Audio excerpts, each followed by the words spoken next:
penghargaan di atas profesor itu maha guru jarang mendapat itu.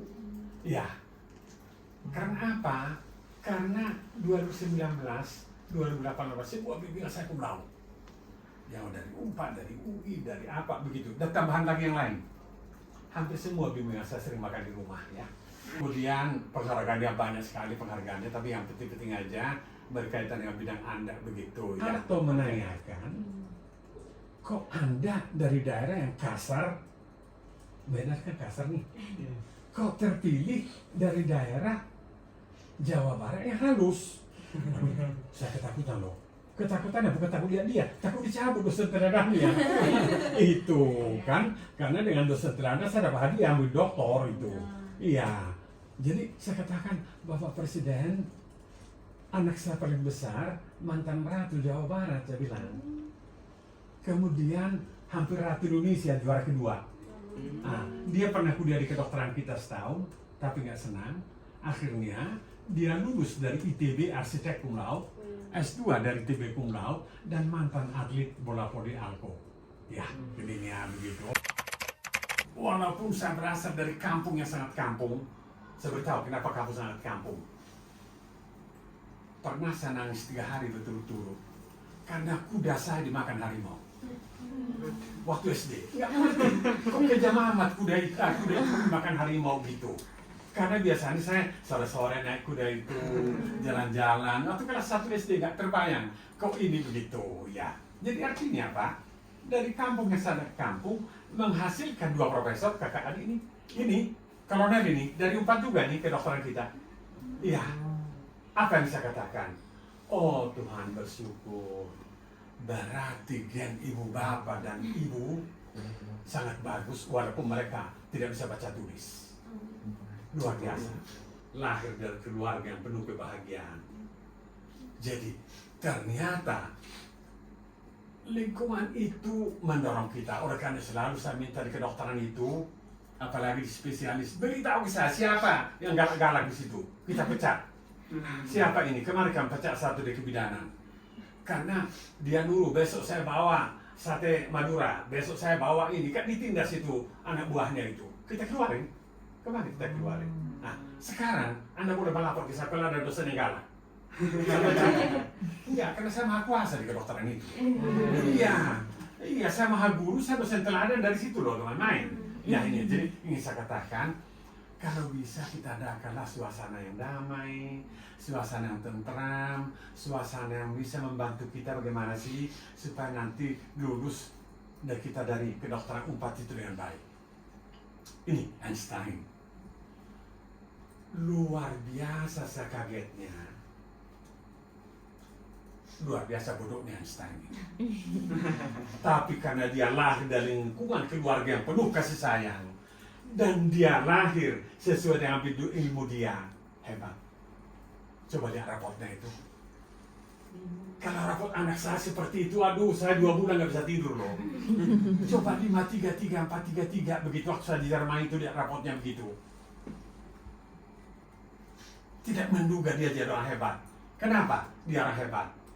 Dia mengembangkan diri persis pada talenta yang dimiliki. Talenta dia kan fisika. Belum ada yang mengalahkan teori relativitas. Apa maksud kata-kata itu? Mudah-mudahan kalian semua memang sekolah di talenta yang memang Anda miliki, yaitu jadi dokter. Kalau saya sih orang hebat. Udah terbukti, profesor, dosen teladan, maha guru. Udah, yakin, jelas itu. Tidak meleset. Mudah-mudahan. Tapi walaupun tidak, misalnya 100%, kan nggak ada yang sempurna kan? Oh, saya nanti mau pindah ke ekonomi aja lah gitu. Nggak cocok ekonomi, pindah lagi ke sastra. Ke sastra mana? Sunda.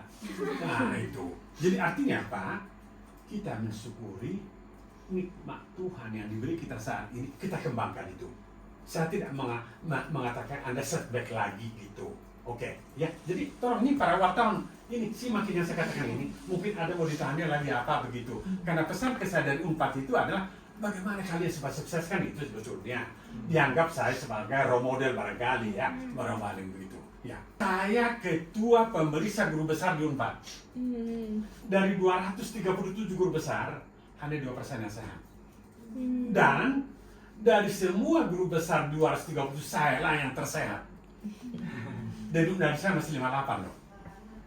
Kenapa begitu? Saya dimakan seminggu lari loh.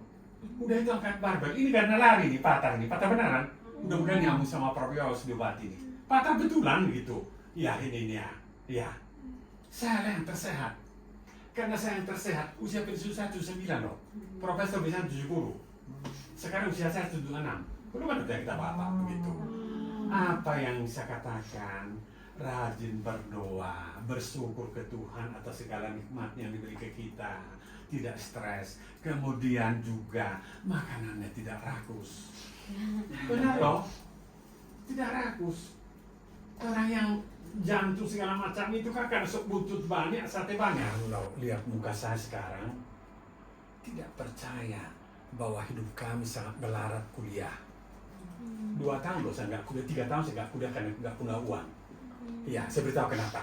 Ini ceritanya begini, agak menyimpang sedikit. Ini memotivasi Anda. Jadi bapak meninggal. Dengan bapak meninggal, nggak lagi membiayai kuliah kami.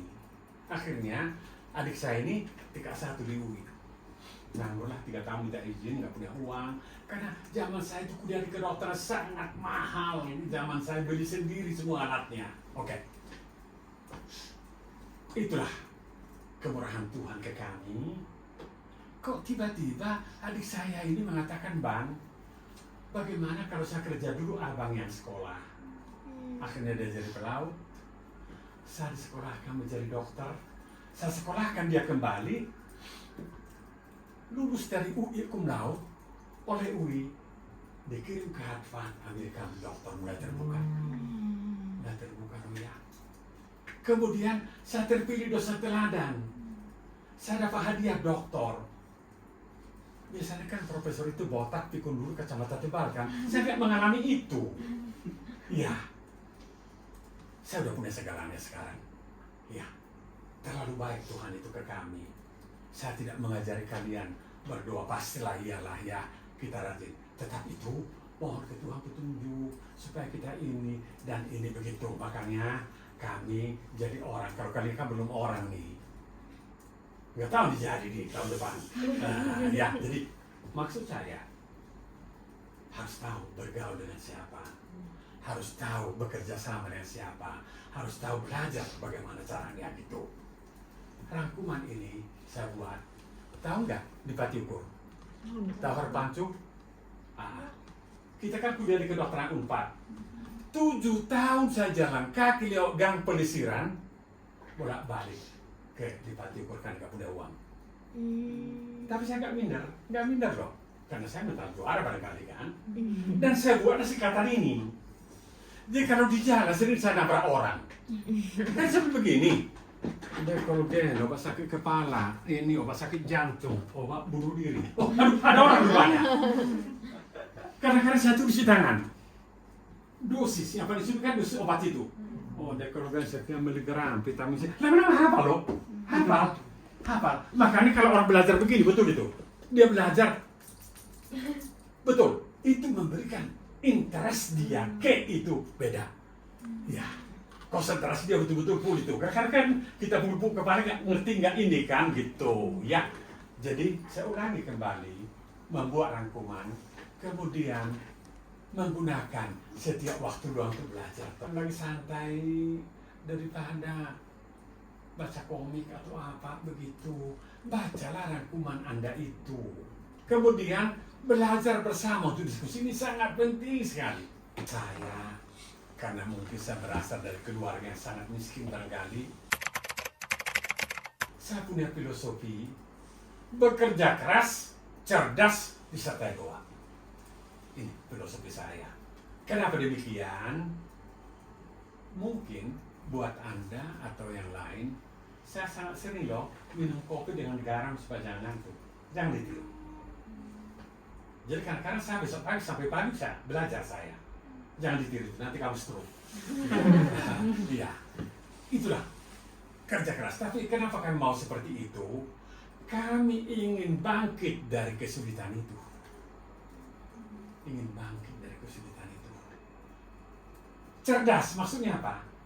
Tolong Anda merangkai, kalau belajar itu mulai dari mana sih duluan dulu. Tidak boleh lompat-lompat belajar dong. Karena pelajaran ini menerangkan ini menerangkan ini. Tidak boleh belajar di tengah. Itu maksudnya. Jadi kita nanti mengerti, tidak capek gitu.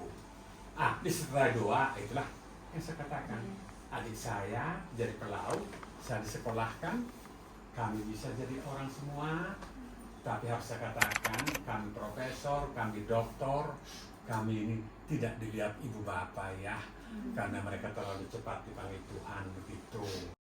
Saya berharap ke kita semua, tolong dan tolong datang ke sini. Anda adalah utusan keluarga, kebanggaan keluarga. Jangan main-main ya. Kedua yang saya katakan adalah pilih-pilih bergaul. Jangan sembarangan bergaul, hati-hati. Ya, saya berharap Anda menjadi generasi penerus.